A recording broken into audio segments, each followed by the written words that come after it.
Kiai Haji Hafidz Tafazani, Bendahara PBNU, dan Ketua Asbihu Kiai Muhtaram Gus Imdad, Bapak Bupati, Bapak Tato Puji Pamuji, ini juga stylenya Kiai, pakai sarung lah. Bapak Wakil Bupati, Bapak Ahmad Edi Susanto, Ketua DPRD, anggota DPRD, rekan-rekan pengurus Nahdlatul Ulama cabang maupun MWC, ranting, Badan Otonom, Ansor, Muslimat, Fatayat, Ibnu PBNU, Sadati wa Sayyidati, ayyul hudur. Ketika Rasulullah masih hidup, maka kalimatul haq, sautul haq, siratul haq ada pada satu orang, yaitu Rasulullah. Baik qaulan wa fi'lan wa taqriran, sabdanya, perilakunya dan sikapnya, dan legitimasinya, semua merupakan sautul haq. Setelah Rasulullah wafat, maka ashab kalimatil haq yang membawa suara kebenaran adalah para sahabatnya, semua, tidak pandang bulu. Semua sahabat Nabi membawa sautul haq. Lamun diurutaken, ya nomor 1 Sayyidina Abu Bakar, Sayyidina Umar, Sayyidina Utsman, Sayyidina Ali, Sa'ad, Sa'id, Talha, Zubair, Abdurrahman bin Auf, Amir bin Jarrah, dan semua sahabat. Bi ayyihim iqtadaitum ihtadaitum. Dengan siapa kamu mengikuti salah satu sahabat, di situ ada hidayatul haq, petunjuk kebenaran. Ini bedanya kita dengan Syiah. Kalau menurut orang Syiah, setelah Rasulullah wafat, yang membawa suara hak satu orang, yaitu Sayyidina. Kalau kita tidak, semua sahabat membawa kalimatul haq, termasuk Sayyidina Ali. Ali wafat, yang membawa kalimatul haq satu orang, kata orang Syiah, yaitu Sayyidina Hasan. Hasan wafat, Sayyidina Husain. Husain wafat, Ali Abidin, Muhammad Al-Baqir, Ja'far As-Sadiq, Musa Al-Kadim, Ali Ar-Ridha, Muhammad Al-Jawad, Ali Al-Hadi, Hasan Askari. Yang ke-12 Imam Mahdi Al-Muntadhar. Imam Mahdi yang sudah lahir sejak umur 6 tahun, menghilang di Gua Radwa, Gunung Radwa, kota Samirra, Irak. Sekarang masih hidup di belakang layar, yang selalu memberikan wangsit ilham kepada para ayatullah yang nanti akan turun lagi ke bumi ketika akan membunuh Dajjal. Ini menurut orang. Kalau kita orang Nahdlatul Ulama, semua para sahabat membawa kalimatul haq. Sikapnya, sabdanya, perilakunya membawa kebenaran. Setelah para sahabat wafat, siapa yang membawa bendera kebenaran? Setelah sahabat semua sudah wafat, siapa yang memiliki kalimatul haq? Jangan bingung, jangan ragu, Al-Quran menjawab. Waliya'lamal ladzina utul ilma annahul haqqu min rabbik fayu'minu bihi fatukhbita lahu qulubuhum wa innallaha lahadil ladzina amanu ila siratim mustaqim. Waliya'lamal ladzina utul ilma annahul haqq. Setelah sahabat wafat, maka yang membawa al-haq, kebenaran, adalah alladzina utul, para ulama, orang pinter, orang alim yang membawa kebenaran. Kalau saya mengatakan ulama, bukan saya. Kalau saya kebetulan ketua Nahdlatul Ulama, bukan Ki Muhtarom, bukan Ki Hasbullah Sugian, bukan. Yang saya masuk ulama adalah Al-A'immatul Mujtahidin, Imam Abu Hanifah, Imam Malik bin Anas, Imam Muhammad bin Idris Asy-Syafi'i, Imam Ahmad bin Hanbal, dan lain-lain. Itulah yang saya maksud ashabu kalimatil haq, yang harus kita ikuti. Paham betul? Nah, ini cerita nih. Contoh, Al-Quran ketika diturunkan pada waktu zaman Rasulullah, ditulis oleh para penulis. Kanjeng Nabi boten saged nulis, sing nulis ana dhewe.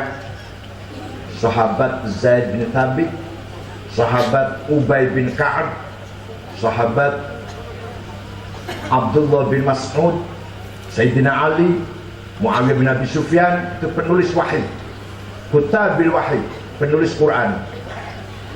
Tulisan Quran zaman Rasulullah boten saged diwaca.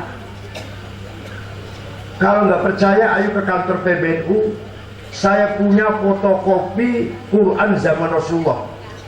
Kulongan boten saged maca, pamane sampean. Kenapa? Tulisan Arab boten sempurna. Tulisan Arab yang dipakai nulis Al-Quran zaman Rasulullah, titik saja tidak ada. Ba, ta, sa, nun, ya, podo. Ayo sama corak. Pada. Laka bedane.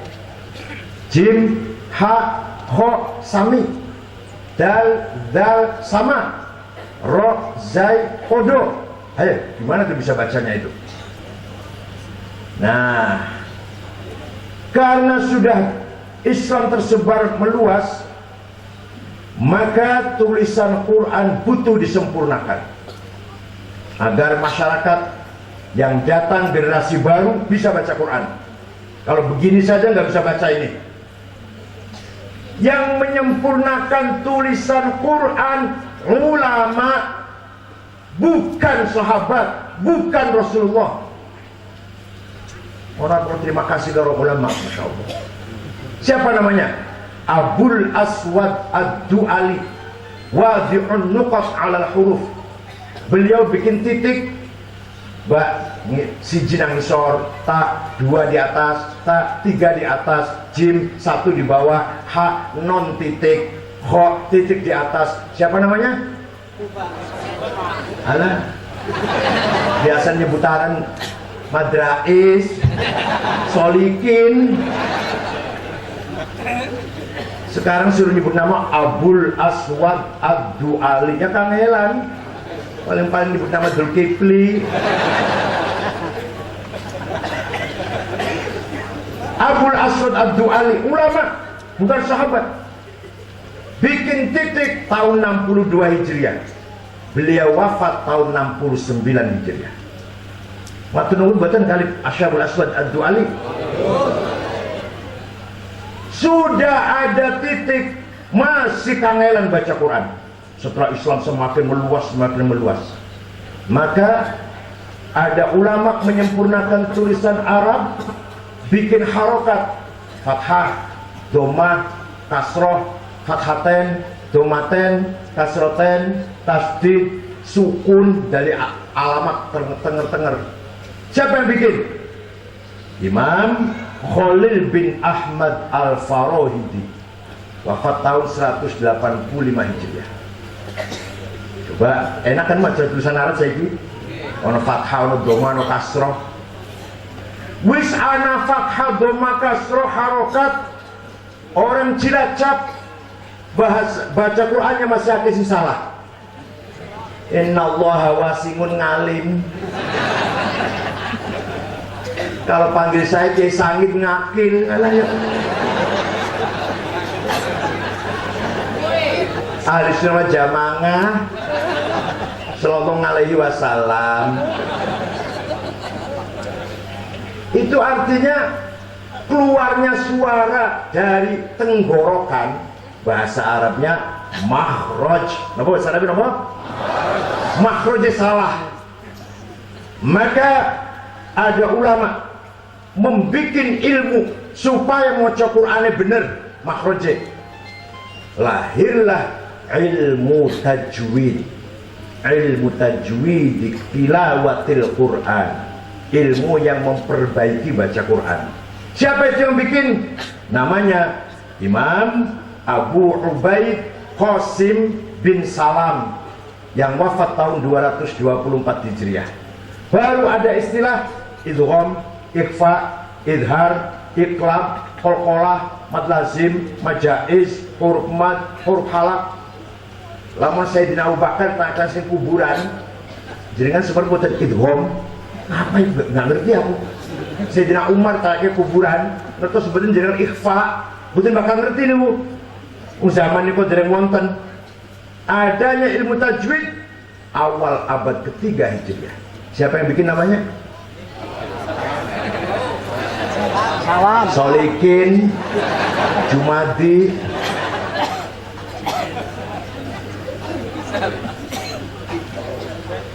Kalau ada orang baca Quran tidak pakai ilmu tajwid, bener betul baca Qurannya?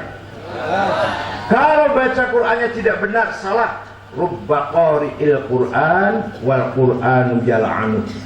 Banyak orang baca Quran jangankan dapat pahala, malah dapat laknat dari Al-Quran. Paham betul? Baca Quran ingin benar harus pakai tajwid. Tajwid bikinannya ulama, bukan bikin Rasulullah, bukan bikin sahabat. Paham betul? Supaya kita maca Qur'ane podo karo macane Rasulullah, supaya kita maca Qur'ane podo karo bacaannya sahabat, pakai ilmu tajwid. Enggak pakai ilmu tajwid, enggak bakal bisa baca Quran seperti bacanya Rasulullah, bacaannya sahabat. Zaman Kanjeng Nabi sahabat dereng wonten ilmune, tapi maca Quran bener. Nah, kita saniki nek pengin podo karo bacaannya sahabat harus pakai ilmu tajwid. Yang bikin jawab yang keras, yang bikin kalau ada orang baca Quran dia ikut ilmunya ulama, salah kabeh. Kalau gitu ilmu itu bid'ah. Iya, ilmu itu bid'ah. Kanjeng Nabi mboten naten damel ilmu, gawe ilmu itu orang tahu orang tidak pernah. Nabi nggak pernah baca bikin ilmu. Yang bikin ilmu para ulama supaya podo karo Kanjeng Nabi. Ngoten lho. Paham betul? Ilmu adalah bid'ah. Kreativitas ulama. Zaman Nabi nggak ada ilmu. Ya percaya silahkan, ya nggak apa-apa. Kalau NU begitu, kalau NU. Ada orang baca Quran salah. Innallaha bari'um minal musyrikin wa rasulih. Allah tidak melindungi orang musyrik dan tidak melindungi Rasulullah. Salah. Yang benar bacanya innallaha bari'um minal musyrikin wa rasulah. Coba lih dengan lah aja, maknanya udah jauh. Kalau wa rasulah artinya Allah tidak melindungi orang musyrik dan Rasulullah pun tidak melindungi orang musyrik. Tapi kalau baca wa rasulih, Allah tidak melindungi orang musyrik dan Allah tidak melindungi Rasulnya. Lahirlah ilmu yang ngatur baca Arab, namanya ilmu nahwu, grammar. Siapa yang bikin? Amr bin Qumbur alias Imam Sibaweh. Ada orang tokoh Islam, ustadz, mubaligh, khotib, nggak ngerti ilmu nahwu. Ada orang khutbah di Jakarta, waktu khotib, waktu khutbah, hadisnya keluar semua. Wahul Bukhari, wahul Muslim, wahul Abu Dawud. Begitu turun saya tanyain, Ustadz, waduh, khutbahnya bagus sekali. Tadi hadis-hadis itu dari kitab Bukharinya halaman berapa, juz berapa. Kitab Muslimnya bener. Jawabnya, saya maaf tidak ngambil dari kitab Bukhari langsung. Dari mana? Dari kalender. Karena bukan Ruahul Bukhari, Ruahul tanggalan. Betul Ustaz silat supaya kuno. Betul nonton nggih? Betul nonton nggih.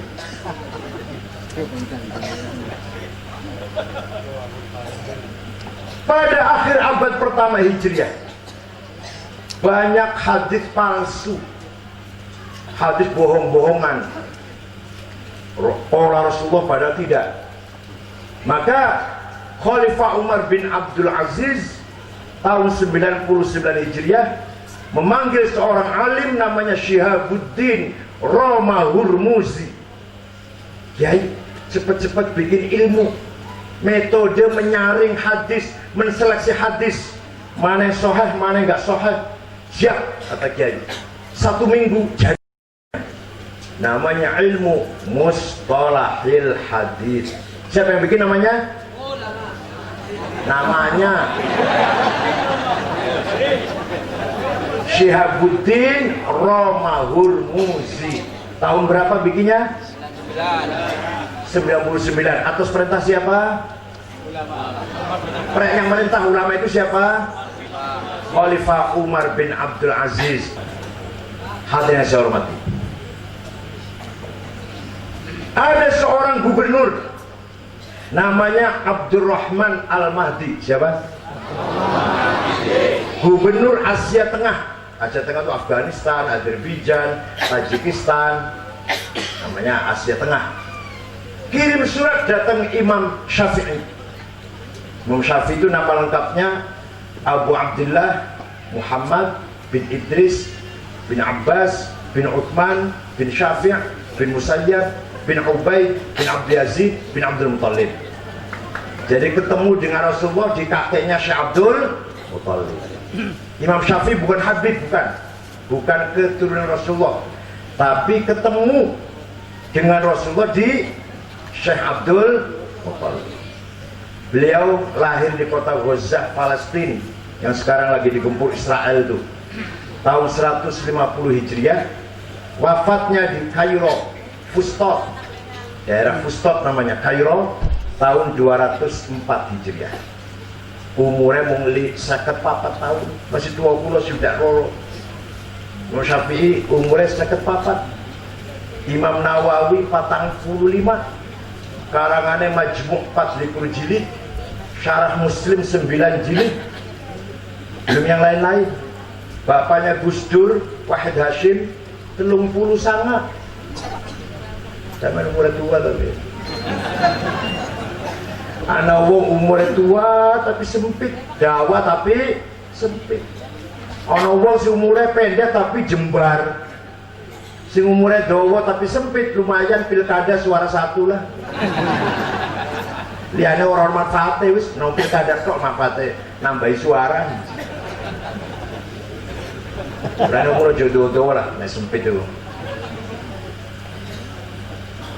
Gubernur Abdurrahman Al-Mahdi kirim surat, kirim surat kepada Imam Syafi'i.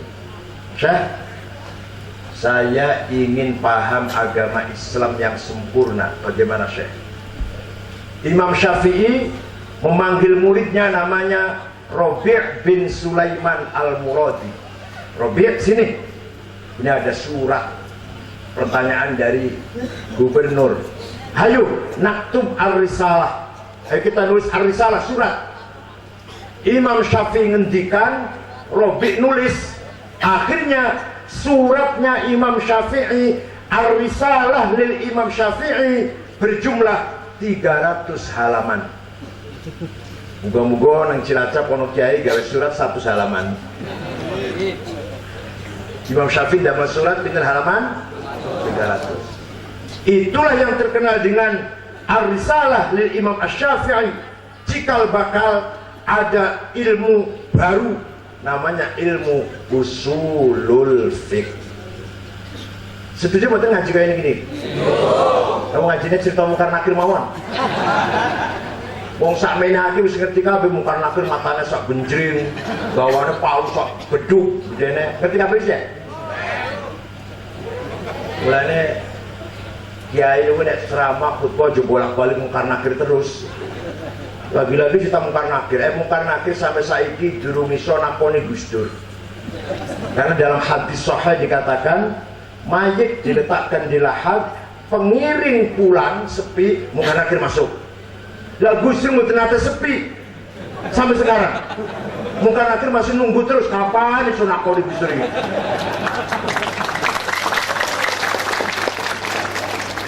Malah kalau Abu Nawas bisa ngerjain Mungkar Nakir malah.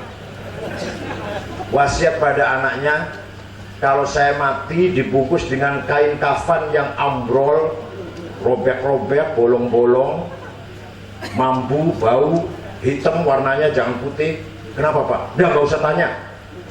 Mati anaknya cari kain kafan yang sudah ambrol, sobek-sobek, bau, hitam, dibungkus, taruh di kuburan. Mungkar Nakir datang, mau nanya marrobu Pak. Begitu masuk kaget Mungkar Nakir, loh saya kesasar nih, ini mayat sudah lama ini, balik lagi ya.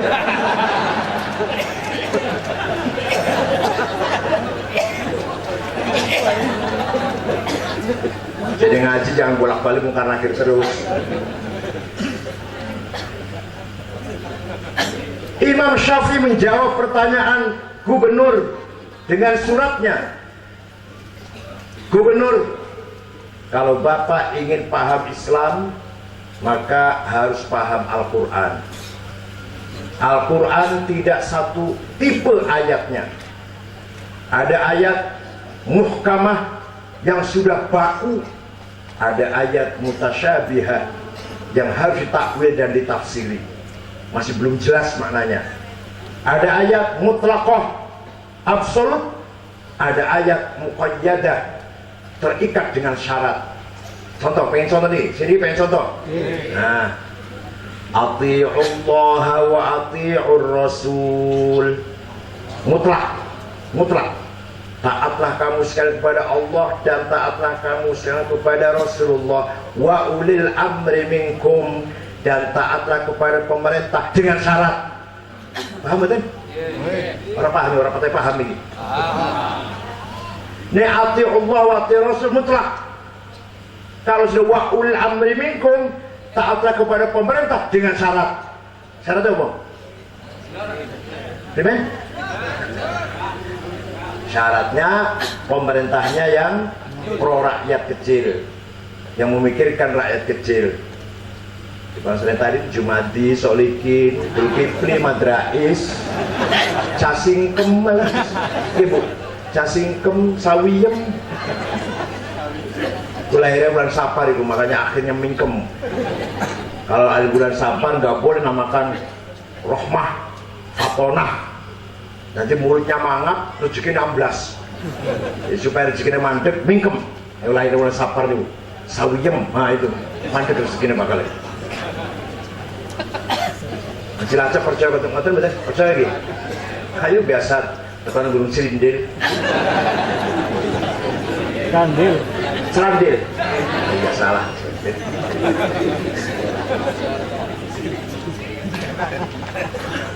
Ada pula ayat Quran yang ammah, umum, general. Ada ayat khosoh, spesial. Ada ayat maknanya hakiki, realistis. Ada ayat maknanya majazi, metaforis. Ada ayat nasikh, menjelit. Ada ayat mansukhah, yang dihapus, yang dijelit. Kalau sudah paham Quran seperti itu, masih belum cukup gubernur. Harus paham hadis. Hadis pun ada 4 grade. Pertama, hadis mutawatir, marwahu jam'un an jam'in la yuhtamalu fihi al-kidb wal khata'. Hadis yang tidak mungkin salah, tidak mungkin bohong, namanya mutawatir. Lafdon wa ma'nan, ada maknan la lafdon. Ada hadis masyhur terkenal, ada hadis aziz baik, ada hadis ahad yang rawinya satu-satu orang yang paling rendah.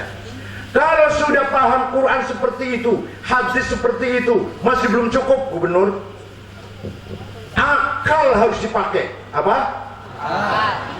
Akal harus dipakai. Lah akal ini, kalau akalnya ulama kumpul musyawarah, diskusi, berdebat, kemudian menghasilkan sebuah hukum, namanya ijma'. Apa namanya? Konsensus. Ada qauli, ada sukuti. Ada ijma' yang ulama katakan saya setuju, ada ijma' yang ulama diam, berarti setuju. Kalau pendapatnya, akalnya ulama sendiri-sendiri, sporadis, tidak melalui pertemuan, namanya qiyas. Apa namanya? Qiyas ada 9 macam. Aulawi, burhani, mantiki, jadali, istiqra'i, tamthili, khitabi, dan syi'ari. Alah, paham orang kita.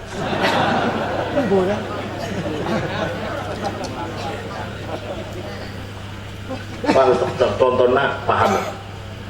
Nah, sekarang contohnya Al-Quran bola-balik berulang kali, 62 kali perintah sholat. Aqimus sholah, aqimus sholah, aqimus sholah. Kalau nggak sholat neraka.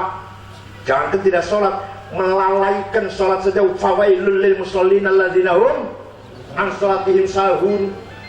Melalaikan, gampangaken, remehaken sholat, rakawer, apalagi nggak sholat. Masalah kakum fi saqor, qalu lam nakum minal musallin.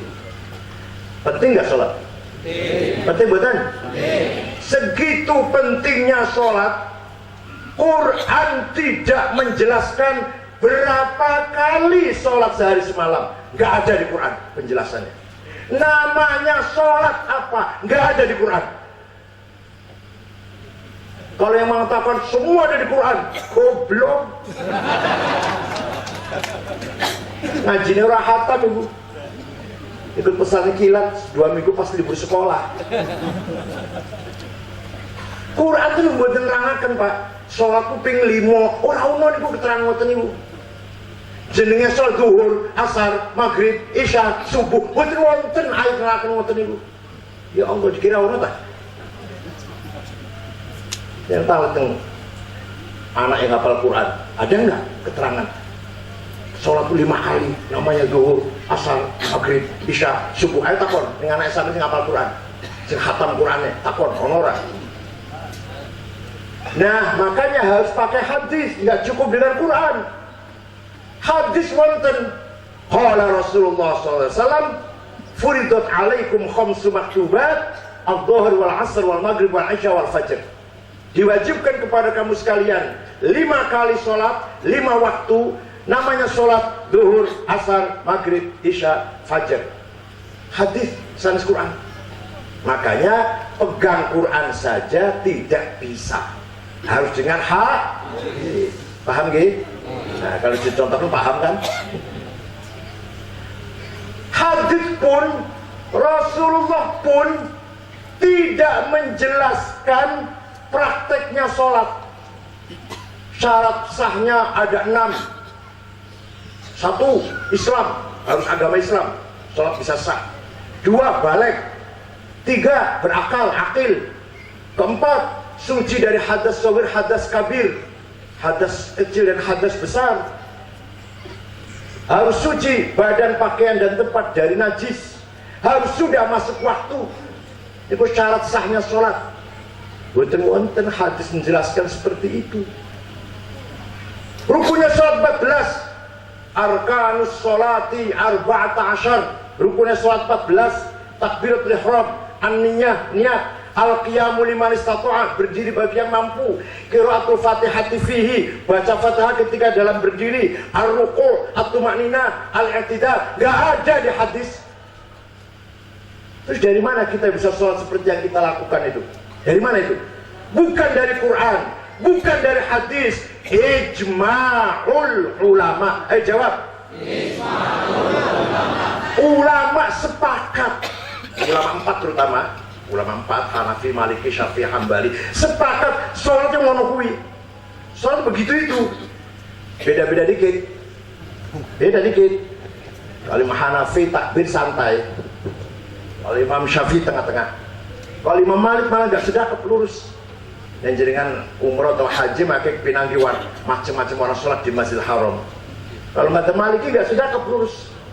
Kalau Imam Hambali malah nyetek. Yang Wahabi malah mentangnya kudu sikil kudu nempel, mentang. Kalau nggak nempel ada lowongan iblis di situ. Kalau menurut saya, alhamdulillah iblis dalam sholat jamaah. Saya loh ya.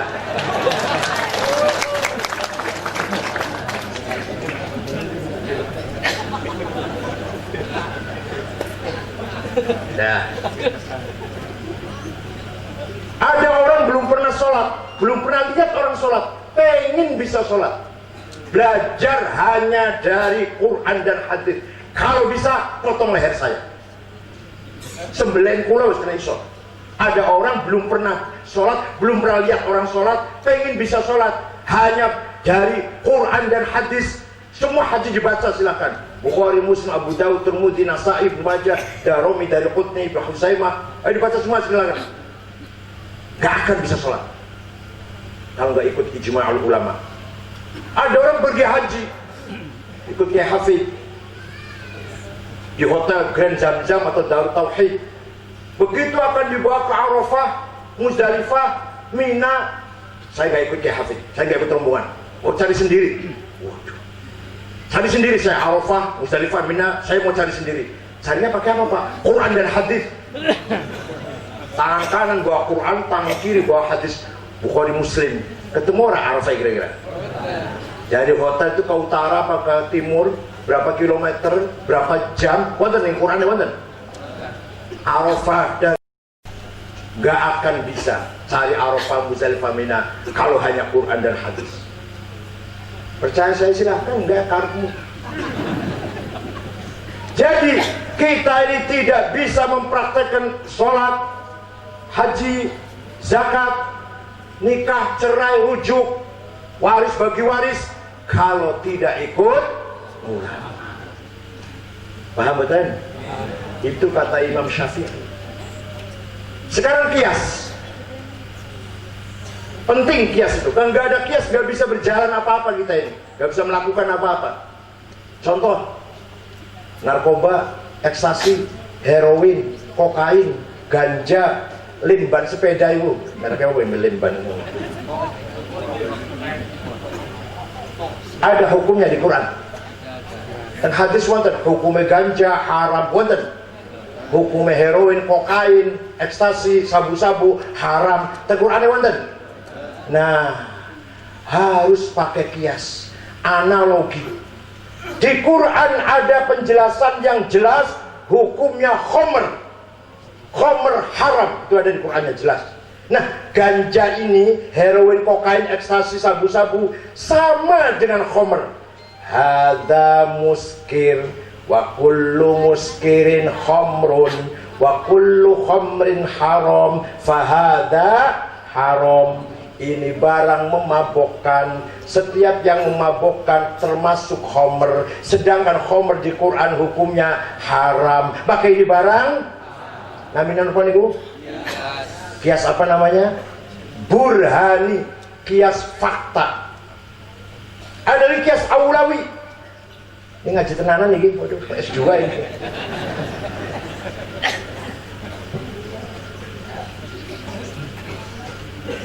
Di pesantren ngajinya harus kayak gini.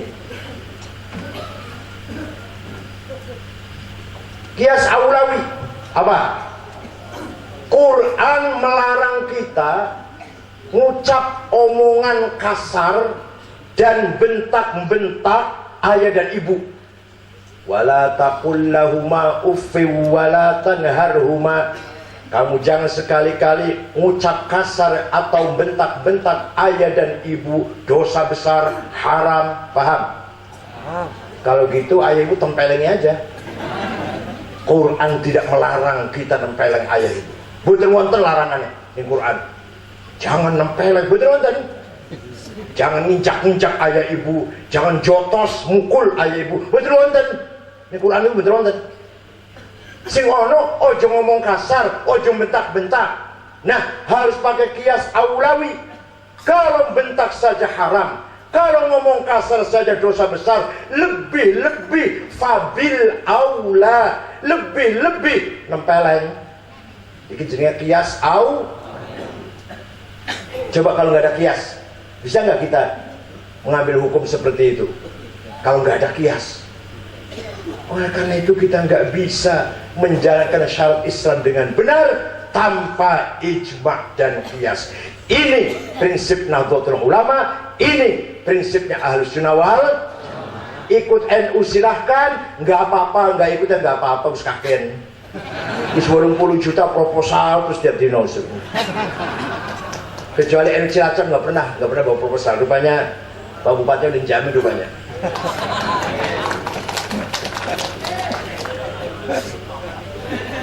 Kita tunggu di Cilacap, ada rumah sakit NU, ada Universitas NU, udah sudah ada ya, tidak ada yang saya resmikan dengan Pak Ganjar itu, Al-Ghazali, rumah sakit, poliklinik, wah itu harus ada itu di Cilacap. Hadirin yang saya hormati. Jadi kesimpulannya, kata Imam Syafi'i, bukan kata saya ya, memahami agama Islam tidak cukup hanya dengan Quran, harus ada dengan hadis. Dengan Quran dan hadis belum cukup, harus pakai akal, akalnya ulama. Akal kalau rame-rame kolektif namanya ijma', akal kalau individual sporadis namanya qiyas. Mantap badan. Makanya kata Quran tadi, kalau kamu ingin benar, ikutlah ulama. Wal ya'lamal ladzina utul ilma annahul haqqu mir rabbik. Al haqqu mir rabbik, kebenaran dari Allah, dari Tuhanmu. Alladzina utul ilma, yang berilmu kamu ikutin. Ada lagi imam yang berjasa besar, ulama berjasa besar, Imam Abul Hasan Ali Al-Asy'ari. Siapa? Biasa nyebut namanya Solikun. Beliau menggabungkan antara Quran, hadis dan akal. Quran saja, hadis saja nggak bisa, belum bisa menjelaskan akidah, keyakinan kita terhadap Allah. Kalau hanya Quran, hadis saja, bahkan bisa sesat. Yadullah fawqa aydihim. Ini Quran nonton lagi. Tangannya Gusti Allah di atas tangan orang kafir. Oh, Allah punya tangan. Gue nganggu akik pore ke tangan itu. Wa yabqa wajhu rabbika dzil jalali wal ikram. Semua akan mati kecuali wajahnya Allah. Wajhu rabbika. Oh, Allah punya muka, duwe rai. Hidungnya mancung apa enggak itu entah. Jenggotan apa enggak tahu saya. Apalagi wasna'il fulka bi a'yunina. Nuh, kata Allah kepada Nabi Nuh, bikinlah perahu di bawah mata saya. Oh, Allah punya mata. Bu matanya biru tak? Wajah rabbuka wal malaku soffan soffa. Nanti di akhirat malaikat berbaris soffan soffa. Allah datang, wajah rabbuka, meriksa barisan. Inspektur upacara apa? Oh, hormat bendera apa? Ini semua harus dipahami dengan akal yang cerdas. Maka Imam Asy'ari menggagas sebuah ilmu namanya ilmu kalam. Ilmu apa? Agar kita bisa mengenal Allah dengan benar. Lahirlah ide Imam Asy'ari, gagasannya Imam Asy'ari, kreativitasnya Imam Asy'ari, bahwa Allah punya sifat yang wajib 20, yang mustahil 20, yang jaiz 1. Pertama sifat nafsiyah, kemudian salbiyah, ma'ani dan ma'nawiyah. Sifat wujud nomor 1, Allah harus ada. Pak, Bu, lafal wujud di Quran orang apa? Lafal wujud di Quran nggak ada itu. Tapi Imam Asy'ari berani menetapkan Allah harus punya sifat wujud. Kenapa? Karena Quran menjelaskan beberapa asma'il husna, beberapa nama Allah di Quran ada. Sami'un basir, khabirun alim, alimun khabir. Betul nggih?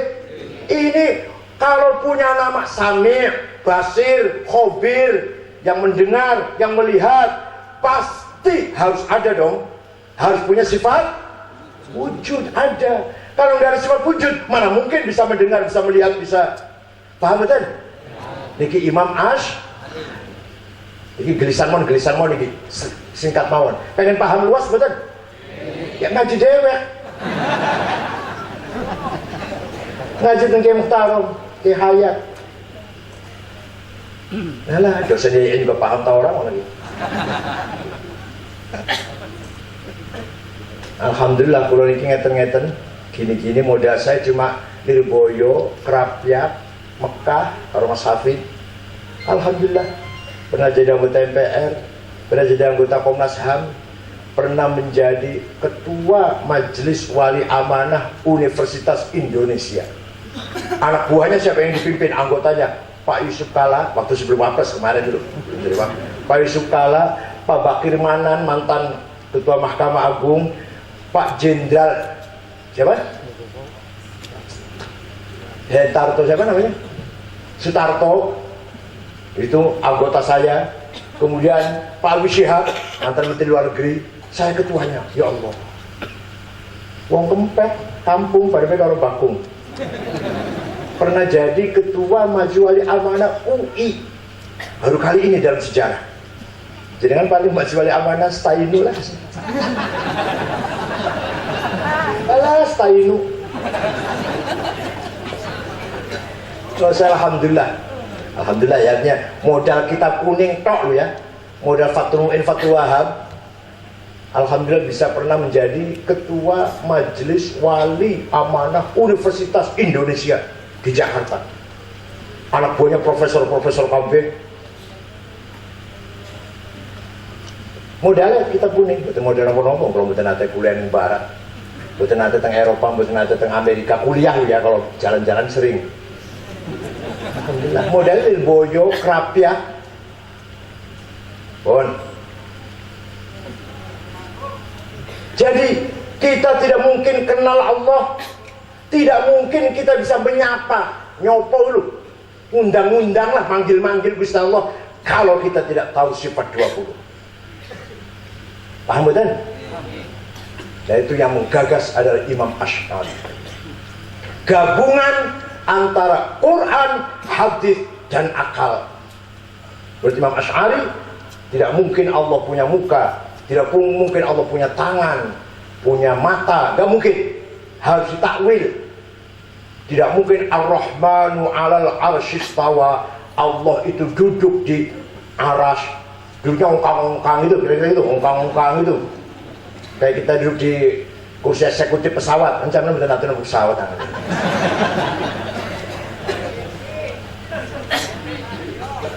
Harus dimaknani bahwa itu kalimah-kalimah metafor, majaz, tidak sebenarnya Cirebon. Mana? Kalau nggak ada buktinya. Katanya sedang Ampel di Surabaya. Mana? Paham betul?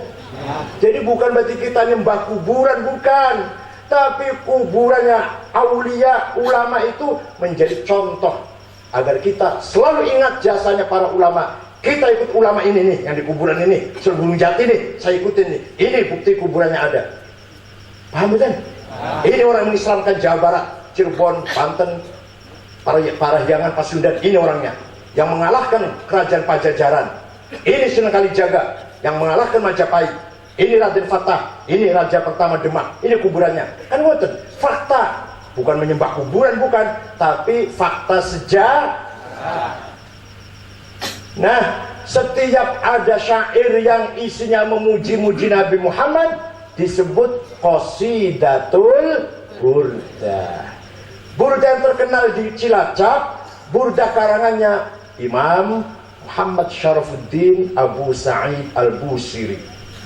Amin tadakuri jironim bizi salami mazatta dam'an jara min muqlatin bidami am habbatir rihu min tilqa'i kazimatin wa awmadal barqu fi dhulma'i min idami fama li 'ainayka in qulta fahamata wa ma li qalbika in qulta stafiq yahimi ayahsabu subuhan. Apa betul? Pantesan orang sugi-sugi. Pengen sugi betul? Apal burda. Gampang mau boleh duit. Ya Ali Maksum wiridane burda. Ki Bisri Mustafa, Bapak Ibu Mus, Rembang wiridane baca burda. Kula nggih piye-piye calon baca burda, alhamdulillah, orang melarat lah. Amin tadakuri jironim bidi salami. Kenapa engkau menangis tiada henti-hentinya sampai air matamu bercampur darah? Apakah engkau sedang rindu pada perempuan yang ada di desa di Salam? Atau engkau teringat suatu hari panas, angin bertiup kencang di desa Ibom, di desa Kazimah? Apakah karena engkau teringat malam yang gelap gulita berkilat di desa Ibom? Kenapa hatimu resah? Kenapa gak enak makan, gak enak tidur, gelisah? Pasti kamu sedang kasmaran, pasti kamu sedang mabok cinta. Jawabnya, na'am sara taifuman ahwa fa'arraqani wal hubbu ya'taridul ladzati bil alami ya laimi fil hawal udri ma'dziratan minni ilaika walau ansafta lam talumi. Na'am, memang benar saya sedang mabok cinta. Saya sedang kangen rindu yang membakar sampai rasanya sakit. Tapi kalau kamu tahu siapa yang sedang kurindukan, pasti kamu akan memaklumi. Siapa sih yang sedang kamu rindukan? Yang kamu kangeni sampai nangis bercampur darah, sampai gak enak makan, gak enak tidur. Yang sedang kurindukan, yang sedang kukangi adalah Muhammadun sayyidul kaunaini wathaqalaini wal fariqaini min urbin wa min ajami nabiyunal amirun nahi fala ahadu abarra fi qawli la minhu wa la na'ami huwal habibul ladzi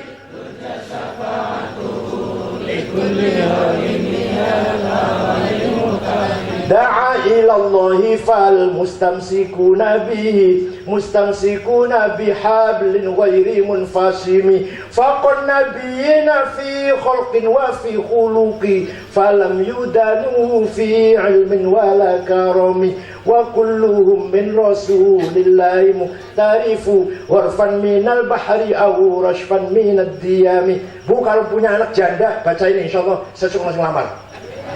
Kalau kamu mau coba jadinya terang-terang tahun istiyengan nih. Yang sedang kukangeni, yang sedang kurindukan sampai aku nangis tiada henti-hentinya, gak enak makan, gak enak tidur, ingin segera ketemu, yaitu namanya Muhammad sallallahu alaihi wasallam. Sayyidu alamil mulki wa alamil malakut, Sayyidul Arab wal Ajam, Sayyidul Taqalain al-insi wal jin, Sayyidul dunya wal akhirah, Sayyidul kauni wal wujud. Muhammad bin Abdullah bin Abdul Muttalib bin Hashim bin Abdul Manaf bin Qusay bin Kilab bin Murrah bin Ka'ab bin Lu'ay bin Ghalib bin Fihr bin Malik bin Nadhr bin Kinanah bin Khuzaimah bin Mudrikah bin Ilyas bin Mudar bin Nizar bin Ma'ad bin Adnan bin Udad bin Hamaisah bin Salaman bin Banat bin Haml bin Qidra bin Ismail bin Ibrahim bin Azar bin Tarok bin Nahur bin Syaruh bin Arhu bin Falir bin Abir bin Al-Fakhshad bin Sam bin Nuh bin Lamak bin Matusalih bin Idris bin Hormuz bin Ilyarid bin Mihlayil bin Qinan bin Anush bin Syith bin Adam alaihissalam. Jadi leluhurnya Nabi itu jelas betul? Jelas betul? Nah, aku takut sampean. Lampian urung betul, nenek moyangnya sampai 10 be urung betul. Jawab, ajang guyu jawab. Buatan gak jelas tuh sopo namanya bu. Tuh jembit memperkayakan di sana. Gak jelas bapak-bapaknya sopo.